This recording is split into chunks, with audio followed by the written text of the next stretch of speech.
स्वागत है दोस्तों आपका हम अस्मि के इस एजुकेशनल प्लेटफॉर्म पर। और हम निरुक्त पढ़ रहे थे। निरुक्त में शुरुआत के प्रथम अध्याय के जो 3 पाद हैं वो हमने पढ़ लिए थे और चतुर्थ पाद को लेकर मैं यहाँ पर उपस्थित हुआ हूँ। आज चतुर्थ पाद को हम अच्छी तरह से जानेंगे। चतुर्थ पाद में मुख्य रूप से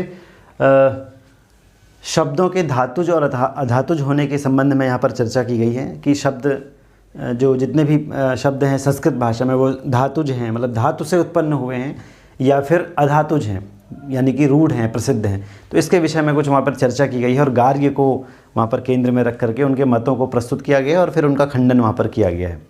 तो इसी को हम समझेंगे। पूरे चतुर्थ पाद में यही वर्णन है। चलिए शुरू करते हैं।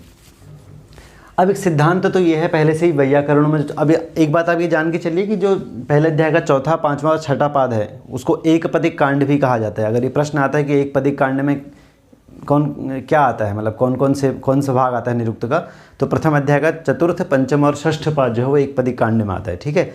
सिद्धांत व्याकरणों का ये है, व्याकरण की दुनिया में एक सिद्धांत चलता है कि नामाख्यात जानी, कि सभी शब्द जो हैं वो धातुज हैं। धातुज, ठीक है, धातु से उत्पन्न, ज माने उत्पन्न है, धातु से बने हुए हैं। और धातु क्या होती है? धातु मतलब आप एक ऐसा तत्व मानकर चलिए जो मूल है, ठीक है, और उससे अनेक प्रकार के शब्द बनाए जा सकते हैं। रूट जिसे कहते हैं, मूल जिसे कहते हैं, उसे धातु कहते हैं। मान लीजिए धातु, जैसे सोना एक धातु है या चांदी एक धातु है, ठीक है। तो सोना एक ही है लेकिन उससे कई प्रकार के आभूषण बनाए जाते हैं जो अलग अलग हैं। उसी प्रकार संस्कृत में भी अनेक प्रकार के शब्द बनते हैं लेकिन धातु उनकी होती है अपनी, एक धातु से वो बनाए जाते हैं। ठीक है। तो सभी शब्द जो हैं वो धातुज हैं, एक तो मानना ये है। लेकिन कुछ ऐसा भी मानते हैं कि सभी शब्द धातुज नहीं है, न सर्वाणी। अब यहाँ पर जो असल में यहाँ पर जो चर्चा है पूरी, ये निरुक्तों, मतलब निरुक्त को पढ़ने वाले जो हैं वो नैरुक्त कहलाएंगे और जो व्याकरण पढ़ने वाले हैं, व्याकरण के जो आचार्य हैं वो वैयाकरण कहलाएंगे। तो कुछ वैयाकरणों और नैरुक्तों, मतलब कुछ वैयाकरण और नैरुक्त मिल गए हैं, उन्हीं के आपस में टकराव की मतलब एक यहाँ पर चर्चा यहाँ पर की गई। कुछ नैरुक्त और वैयाकरण ऐसा मानते हैं और कुछ वैयाकरण और नैरुक्त ऐसा नहीं मानते हैं। इस बारे में यहाँ पर चर्चा है। और यहाँ पर यास्क जो है वो खुद क्या मानते हैं इसको भी बताया गया है। तो एक सिद्धांत तो ये है कि नामाख्यात जानी, नाम जो शब्द हैं ना, हमने 4 विभाग पढ़े थे पद के, नाम, आख्यात, उपसर्ग और निपात।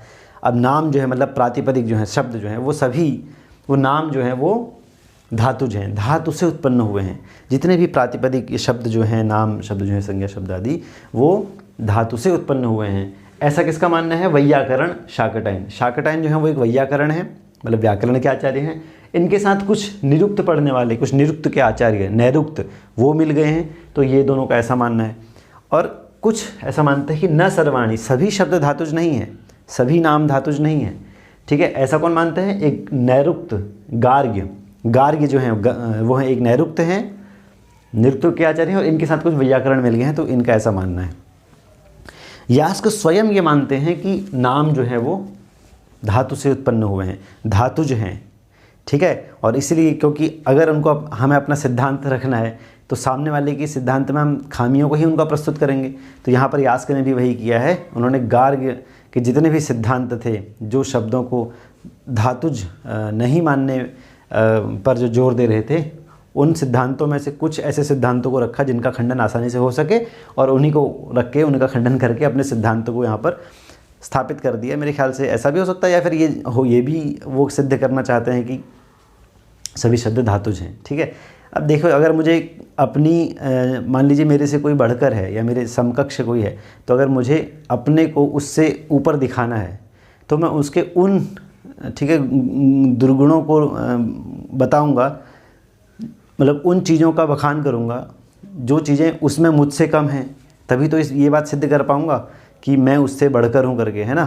तो उन्हीं चीज़ों को मैं छांट कर आपके सामने रखूँगा जो मुझसे कम है, जिन मामलों में वो मुझसे थोड़ा कम है, उन बातों को आपके सामने रखूँगा ही नहीं जिनमें वो मुझसे ज़्यादा है।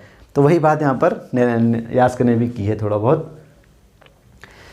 पहले गार्ग्य के मतों को रखा है उन्होंने और फिर उसका खंडन किया है। गार्ग्य का पहला मत ये है, वो कहते हैं कि सभी शब्द धातुज नहीं हैं, केवल वही शब्द धातुज हैं जिनमें स्वर और संस्कार सुसंगत हों, ठीक है, और प्रादेशिक गुणों से संयुक्त हों।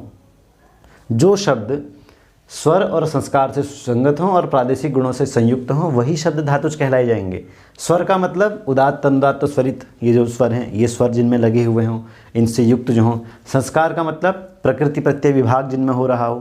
प्रकृति प्रत्यय विभाग का मतलब जैसे भवति एक धातु है, ठीक है, एक क्रिया है भवति, ठीक है। भू इसकी प्रकृति है, भू धातु जो है वो इसकी प्रकृति है, और तिप प्रत्यय जो है वर्तमान काल का लट लगा रखा, तिप प्रत्यय जो है वो इसका प्रत्यय है। तो प्रकृति प्रत्यय विभाग, प्रकृति और प्रत्यय को अलग अलग किया जा सके उसे कहते हैं संस्कार। तो प्रकृति प्रत्यय विभाग से सुसंगत हो, युक्त हो, और प्रादेशिक गुणों से युक्त हो। प्रादेशिक गुणों का मतलब क्या है? प्रमुख क्रिया की वाचक धातु हो। किसी भी वाक्य में जो मुख्य क्रिया है, ठीक है, उसको कहने वाली कोई धातु होनी चाहिए, और शब्दार्थ में विद्यमान क्रिया हो। मतलब जिस क्रिया का वर्णन आप कर रहे हैं, उस क्रिया को बताने के लिए जिस शब्द और अर्थ का प्रयोग आप कर रहे हैं, वो उस अर्थ, शब्द और अर्थ को बता रहे हों वाकई में। ऐसा नहीं कि अगर बालक पढ़ रहा है, बालक है पठती होना चाहिए, लेकिन आप बोल रहे हैं बालक है खादती। अब खादती जो है वो उसकी पढ़ने की क्रिया को नहीं बता रहा है, इसलिए सुसंगत नहीं हो पाएगा। इसलिए कह रहे हैं शब्दार्थ में वो क्रिया विद्यमान हो, अर्थ के अनुरूप शब्द में वो क्रिया विद्यमान हो। तो ऐसा जहाँ पर होगा वही शब्द धातुज कहलाए जाएंगे। उसके अलावा जो अन्य शब्द होंगे वो धातुज नहीं कहलाए जाएंगे, वो रूढ़ कहलाए जाएंगे। रूढ़ का मतलब प्रसिद्ध, जो प्रसिद्ध हो गए हैं। अब जैसे कोई पढ़ रहा है, आपने देखा कि वो पढ़ रहा है, तो आपने कहा पठती। अगर कोई पढ़ा रहा है, आपने देखा अरे ये तो पढ़ा रहा है, तो इसके लिए क्या करेंगे? पठ धातु में णिच प्रत्यय लगा दिया, पाठयति बना दिया। लेकिन पृथ्वी है ना, ये पृथ्वी है। अब आपने पहले पृथ्वी को कहीं और से, दूसरे प्लैनेट से देखा, फिर बोला ये पृथ्वी है, या फिर इसके लिए आपने पहले से ये सुन रखा था कि हाँ इसे पृथ्वी कहते हैं, है ना। तो वही यहाँ पर कह रहे हैं कि जो शब्द रूढ़ हैं, मतलब कुछ अन्य शब्द हैं जो इन चीज़ों से युक्त हैं, वो तो धातुज हैं, लेकिन जो शब्द अन्य इनसे बच गए हैं वो जो हैं अधातुज हैं, बल्कि वो रूढ़ शब्द हैं। जैसे कि गौ शब्द है, अश्व शब्द है, गाय शब्द है। ऐसा थोड़ा ना हुआ कि एक चार टांग वाला, एक पूंछ वाला, एक सींग वाली कोई चीज़ रखी हुई थी, आपने कहा ये गौ है, ऐसा थोड़ा ना हुआ होगा। ये रूढ़ शब्द हैं, पहले से ही प्रसिद्ध शब्द आ रहे हैं। अश्व शब्द है, पुरुष शब्द है, हस्ती शब्द है, ऐसा गार्गी का कहना था। यास्क ने इसका खंडन कैसे किया? यास्क ने कहा नहीं, पहले तो तुम जो इस सिद्धांत को मान रहे हो, इस सिद्धांत से हमारे सिद्धांत पर कोई फ़र्क नहीं पड़ता, ठीक है। दूसरी बात, आप जो मानते हो उससे तो हमें कोई फ़र्क पड़ता नहीं, हमारे सिद्धांत पर इससे कोई आक्षेप नहीं आता। रही बात रूढ़ शब्दों की, आप जो रूढ़ शब्द करें कि ये अन्य अधातुज शब्द ही रूढ़ शब्द हैं, तो हमने एक उणादि कोश बनाया है। हमने का मतलब हम वैयाकरणों ने, और वैयाकरण में मुख्य रूप से परंपरा ये मानती है कि शाकटायन ने उणादि कोश का निर्माण किया है। तो उणादि कोश, हमने जिस उणादि कोश का निर्माण किया है उसमें हमने ये बताया है कि रूढ़ शब्दों का भी, उनकी व्युत्पत्ति भी कैसे की जाए, उनमें भी प्रकृति प्रत्यय कैसे लगाए जाएँ, ठीक है। ये हमने उसमें बता रखा है। और पाणिनि का सूत्र भी उणादियो बहुलम, अनेक प्रकार से उणादि सूत्रों में जो है इन रूढ़ शब्दों की व्युत्पत्ति हो सकती है। और वहाँ पे कैसे कर रखी है व्युत्पत्ति वहाँ पर कि रूढ़ शब्दों में प्रकृति प्रत्ययों के अनुबंधों की कल्पना कर लेनी चाहिए। अगर कोई रूढ़ शब्द है और वो तुमसे सिद्ध नहीं हो पा रहा, तो प्रकृति प्रत्ययों की कल्पना कर लो और किसी तरह उसको सिद्ध करो, क्योंकि हम मानते हैं कि सभी शब्द धातुज हैं, इसलिए इस सिद्धांत पर आक्षेप नहीं आना चाहिए। तो दोनों बातें जो आपने कही कि जो शब्द धातुज हैं वही शब्द धातुज हैं, अन्य धातुज हैं, इससे हमारे सिद्धांत पे फर्क नहीं पड़ता। और रूढ़ शब्दों की बात जो आप कर रहे हो, उनको हमने उणादि कोश में हमने उसको सिद्ध कर दिया है। उणादि कोश में भी हमने उन रूढ़ शब्दों को भी, उनकी भी व्युत्पत्ति करने का, उनको भी धातुज होने का उनका हमने प्रयास किया है, ठीक है। और वहाँ पर हमने बताया है कि जो रूढ़ शब्द हैं उनमें प्रकृति प्रत्ययों की कल्पना कर लेनी चाहिए। तो पहला तो आपके सिद्धांत का खंडन ये हो गया। दूसरा सिद्धांत आपका ये है, गार्ग्य का ये कहना है, यास्क के अनुसार गार्ग्य कहते हैं कि सभी शब्द यदि धातुज होते तो जो कोई भी उस कर्म को करता उन सबको एक ही नाम से जाना जाता, ठीक है। जैसे आपने कहा भाई जो मार्ग को व्याप्त करता है उसे अश्व कहते हैं, तो जो कोई मतलब जो मार्ग में जाता है उसको अश्व कहते हैं, इसलिए उसका नाम अश्व पड़ा। आपने ऐसा बताया, अश्व की व्युत्पत्ति आपने ऐसे की। तो जो कोई भी मार्ग में जाता वो अश्व कहलाता, हम भी अश्व कहलाते, गाय भी अश्व कहलाती, अन्य भैंस आदि सब अश्व कहलाते।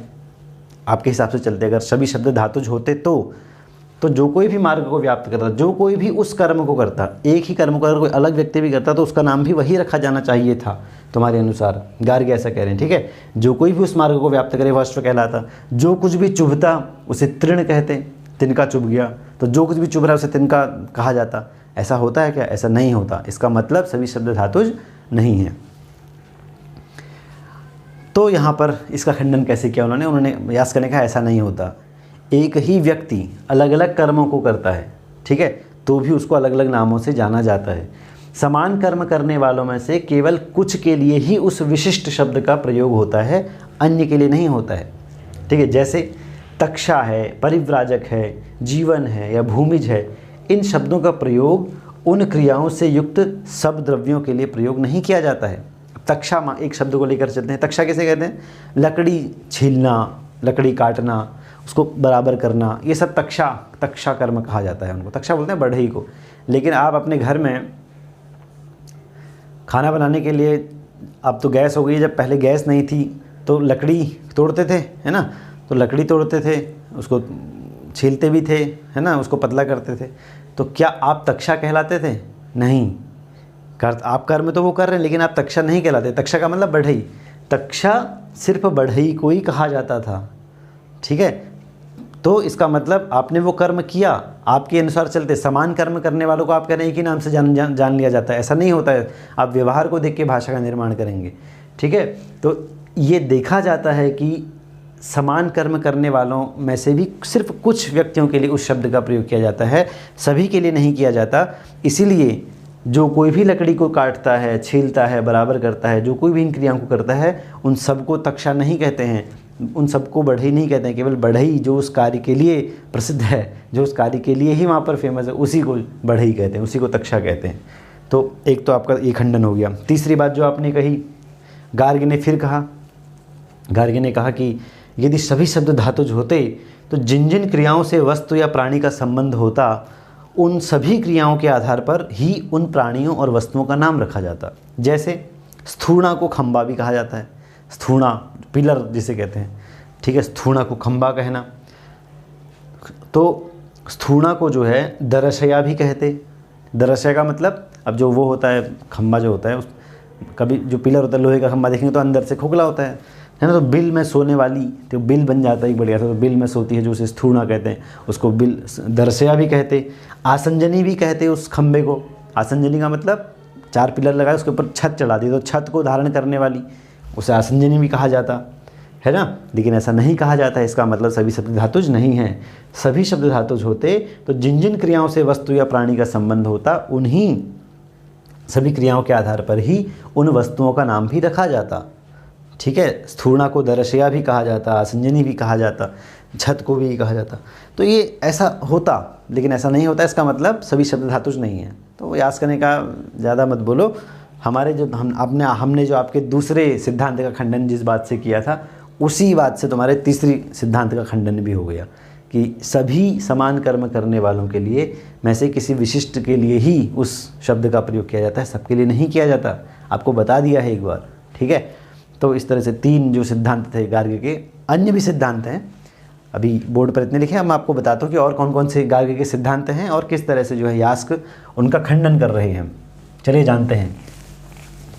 अब गार्गी का चौथा मत ये है कि यदि सभी शब्द धातुज होते, ठीक है, आपके अनुसार यदि सभी शब्द धातुज होते तो इन नामों का व्याकरण से सिद्ध, ठीक है, व्याकरण सिद्ध कर रहा है जिसको, इन नामों का व्याकरण से सिद्ध क्रिया एवं प्रकृति प्रत्ययों के विभाग से निकलने वाला स्पष्ट रूप में जो अर्थ है, उसी रूप में इनका प्रयोग भी होना चाहिए था, ठीक है। व्याकरण के प्रकृति प्रत्ययों का संयोग करके जो अर्थ निकलता है, स्पष्ट रूप में जो अर्थ निकल कर आता है, उसी अर्थ के रूप में इनका प्रयोग होना चाहिए था यदि सभी शब्द धातुज होते तो। जैसे आप पुरुषः जो बोलते हैं उस हिसाब से गलत बोलते हैं। पुरुष का पुरुषय है, ठीक है, पुरी शयति, यदि पुरुषय तो आप पुरुष क्यों बोलते हैं उसको, पुरुषय बोलिए। उसी तरह अश्व शब्द है, अश्व क्यों बोलते हैं उसको, ठीक है, अश्व्याप्तव तो अष्टा बोलना चाहिए था। तृण होता है तर्दन, उसको किया जाता है, ठीक है, तर्दयति, तो तर्दन उसका नाम आप तर्दन कहते हैं, उसको तृण क्यों कहते हैं, ठीक है। तो गार्गी का यही कहना है। अब इसके आंसर में खंडन करते हुए क्या कहते हैं यास्क कहते हैं, देखो ऐसे शब्द बहुत कम हैं, ऐसे नाम बहुत कम हैं जो व्याकरण के नियमानुसार सुसंगत हो जाते हैं। व्याकरण के नियमों के अनुसार उनकी हम प्रकृति प्रत्ययों का विभाग कर दें, ऐसे शब्द बहुत कम हैं, नाम बहुत कम हैं।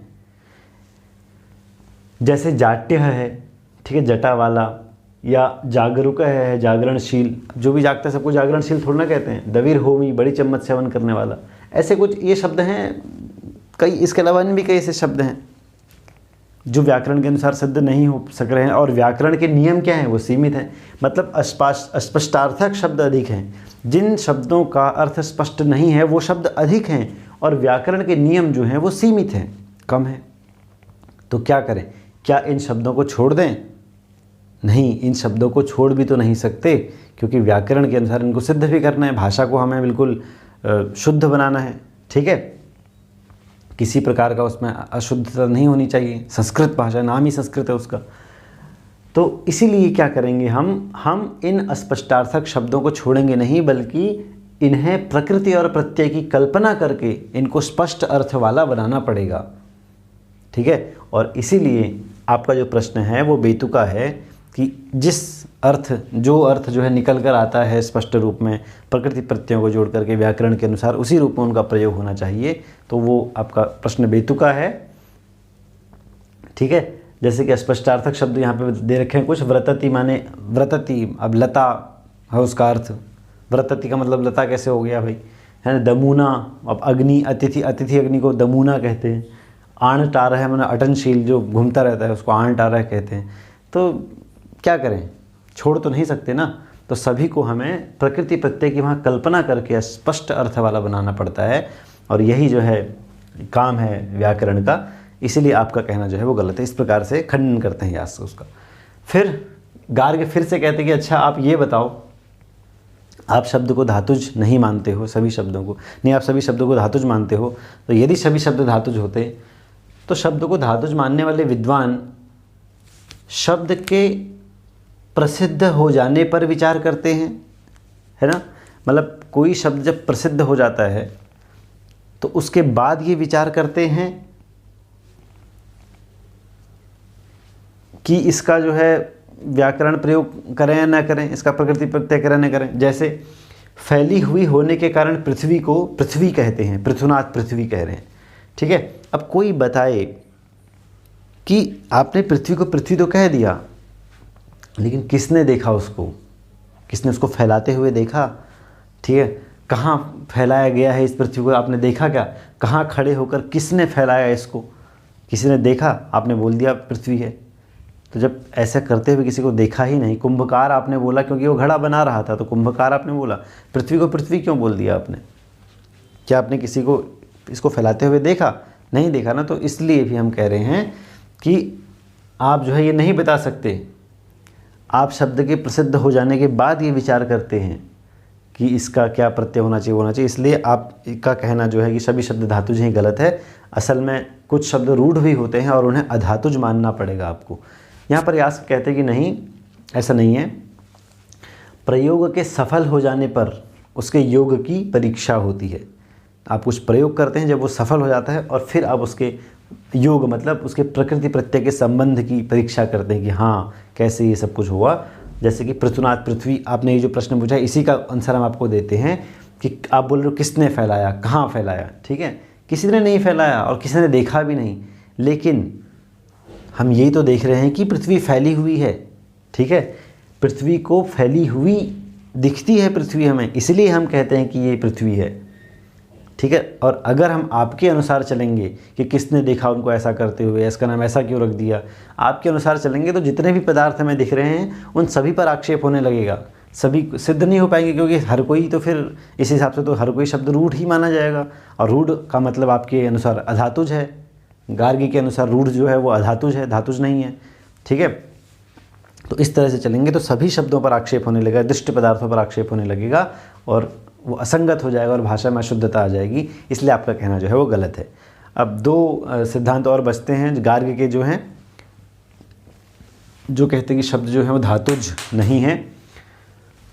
और फिर गार्ग का खंडन किस तरह से करते हैं यास्क की सभी शब्द धातुज हैं, उनको देख लेते हैं, तो चतुर्थ पाद जो है वो समाप्त हो जाएगा। तो गार्ग ने जो है छठा अपना सिद्धांत रखा शब्द को अधातुज मानने के पक्ष में, सभी शब्दों को अधातुज मानने के पक्ष में। उन्होंने कहा कि शाकटायन और कुछ नैरुक्तों ने गलत किया है। शाकटायन जो कि एक वैयाकरण है और उनके साथ मिलकर कुछ नैरुक्त जो हैं वो उन्होंने गलत किया है, क्योंकि शब्द की व्युत्पत्ति करते हुए उन्होंने कुछ ऐसी व्युत्पत्तियाँ कर दी हैं जहाँ पर जो धातु तो दिखाई देती है, उस शब्द में जो धातु दिखाई दे रही है उस धातु का अर्थ उस शब्द में विद्यमान नहीं है, और जिन धातुओं का अर्थ उस शब्द में है, ठीक है, व्युत्पत्ति करते समय वो धातुएं वहाँ दिखाई नहीं दे रही हैं। ठीक है, जिन धातुओं का अर्थ उसमें विद्यमान है, अगर आपने व्युत्पत्ति की तो प्रकृति प्रत्यय को अलग किया तो प्रकृति में वो धातु है ही नहीं। ठीक है, प्रकृति का मतलब धातु या जिसमें प्रत्यय लगाया जाना है उसे प्रकृति कहते हैं, तो धातु में ही प्रत्यय लगेगा तो वहाँ पर वो दिख ही नहीं रहा है। तो ऐसा गलत किया है उन्होंने कई जगहों पर। इसलिए मैं कह रहा हूँ, गार्गी कह रहे हैं इसलिए कह रहा हूँ कि सभी शब्द जो है वो धातुज नहीं है, कुछ अधातुज भी है, कुछ रूढ़ भी है, मानो तो बात को। ठीक है, उदाहरण भी दिया उन्होंने कहा देखो सत्य शब्द है, ठीक है, एक शब्द लिया सत्य, उन्होंने कहा आपने कैसे इसकी व्युत्पत्ति की है, देखो पहले आपकी इस व्युत्पत्ति आपने अस धातु का क्षत्रिय प्रत्यांत रूप लिया सत, ठीक है, फिर आपने एक दूसरी धातु पकड़ी इण गतौ धातु में णिच प्रत्यय लगाया तो उसका ऋजंत रूप जो बना आययति, उसका य ले लिया और फिर बना दिया आपने सत्य। मतलब कोई बात होती है, मतलब आपने कुछ भी करके बना दिया है आपने ये वो। अब यास्क जो है वो बहुत चालाक हैं, वो अभी तक तो शाकटायन कर रहे थे कि देखो शाकटायन ने उणादि कोश में ये किया है और शाकटायन का मत ही उन्होंने ऊपर प्रस्तुत किया ऐसा वैसा। अब यहाँ पर गार्ग ने जब शाकटायन को ही पकड़ लिया कि देखो शाकटायन ने ऐसा करके व्युत्पत्ति की है, तो और आप कह रहे हो कि ये गलत सही है, तो अब यहाँ पर यास्क जब फंसने लगे तो उन्होंने क्या कहा, उन्होंने कहा देखो बात ऐसी है, अगर जो जिस उदाहरण को तुम प्रस्तुत कर रहे हो सत्य, जो उदाहरण है सत्य शब्द जो है जिसको आप प्रस्तुत कर रहे हो, इसका निर्वचन किसने किया है, शाकटायन ने किया है। ठीक है, और उस शाकटायन के निर्वचन को आपने प्रस्तुत किया है, और अगर इसमें कोई गलती है तो वो शाकटायन की गलती है, निरुक्त शास्त्र की नहीं है, निर्वचन शास्त्र की, निरुक्त की गलती नहीं है, हमारी गलती नहीं है, वो शाकटायन की गलती है। हम शाकटायन का पकड़ो ना, हमें क्यों कह रहे हो, उनके उदाहरण को प्रस्तुत करके हमारे शास्त्र पर क्यों आक्षेप लगा रहे हो। तो यहाँ पर यास्क ने शाकटायन को भी अलग कर दिया अब, और इससे शब्दों को धातुज मानने के सिद्धांत में उन्होंने कहा हमारे कोई दोष नहीं आता है, हम तो वही मानेंगे जो हम मानते हैं। ठीक है, तो यहाँ पर इस तरह से इसका खंडन कर दिया यास्क ने ज़बरदस्ती। और फिर गार्ग ने फिर कहा कि पहले वस्तु होगी या प्राणी होगा या कोई सत्ता होगी किसी चीज़ की, उसके बाद ही तो उसका नाम रखा जाएगा, फिर उसके द्वारा कोई क्रिया होगी, है ना। पहले कोई वस्तु होगी, कोई प्राणी होगा, कोई सत्ता, कोई अस्तित्व होगा, फिर उसके बाद उसके द्वारा करने वाली की जाने वाली कोई क्रिया होगी, उस क्रिया के आधार पर तभी तो उसका नाम रखा जाएगा।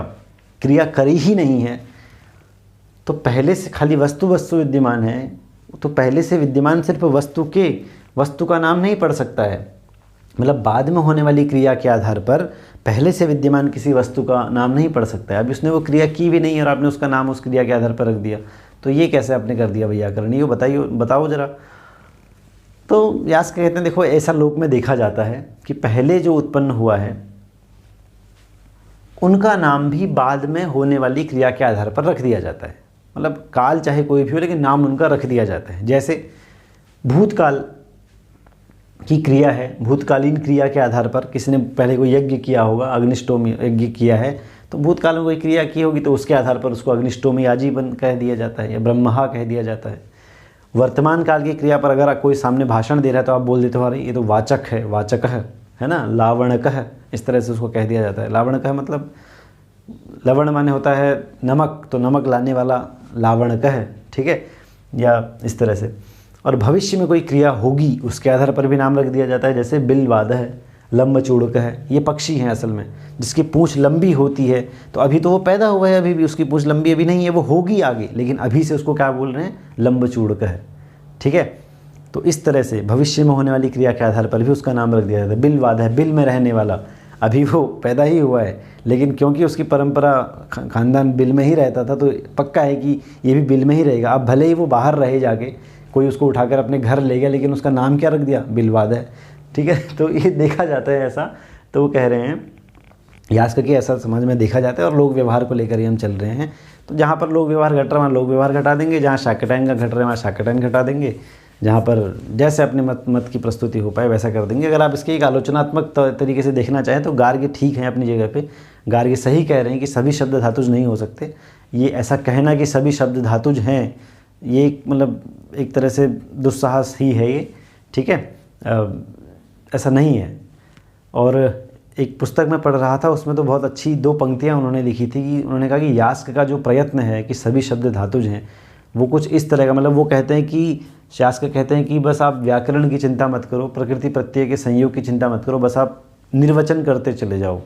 आप बस किसी तरह उनमें कोई भी प्रत्यय प्रकृति जोड़ करके आपको उस शब्द की व्युत्पत्ति करनी है, आपको निर्वचन करना है उसका, ठीक है। न संस्कारम आद्रियेत, संस्कार की चिंता मत करो, प्रकृति प्रत्यय की चिंता मत करो। तो उन्होंने कहा अगर ऐसा यास्क के अनुसार हम चलेंगे तो कुछ भी बनने लग जाएगा। और उन्होंने बहुत अच्छा उदाहरण उन्होंने दिया है। वो कहते हैं कि उणादि से प्रत्यय किया डुल्क डिया डोलाना, ठीक है, और इस डुल्क डिया डोलाना प्रत्यय को माँ धातु के साथ जोड़ दिया और बना दिया मुल्क मियाँ मौलाना, ठीक है। तो इस तरह से यास्क का निर्वचन चलता है। तो ठीक है, गार्गी अपनी जगह ठीक है, लेकिन उनका खंडन यास्क ने किया है। अब ये आपके ऊपर है। असल में हम तो स्टूडेंट हैं, हमको परीक्षा देनी है, तो हम दोनों को लेकर चलेंगे, हमें कोई विवाद यहाँ पर नहीं करना है। तो इस तरह से चतुर्थ पाद जो है समाप्त होता है, निरुक्त के प्रथम अध्याय का चतुर्थ पाद। और अब पंचम पाद की ओर हम बढ़ेंगे। अगली वीडियो पंचम पाद प्रस्तुत किया जाएगा अगली वीडियो में। बने रहिए हमारे साथ, शेयर कीजिए, लाइक कीजिए, कमेंट कीजिए और जुड़े रहिए हमारे साथ। अपना ध्यान रखिए। नमस्कार, धन्यवाद।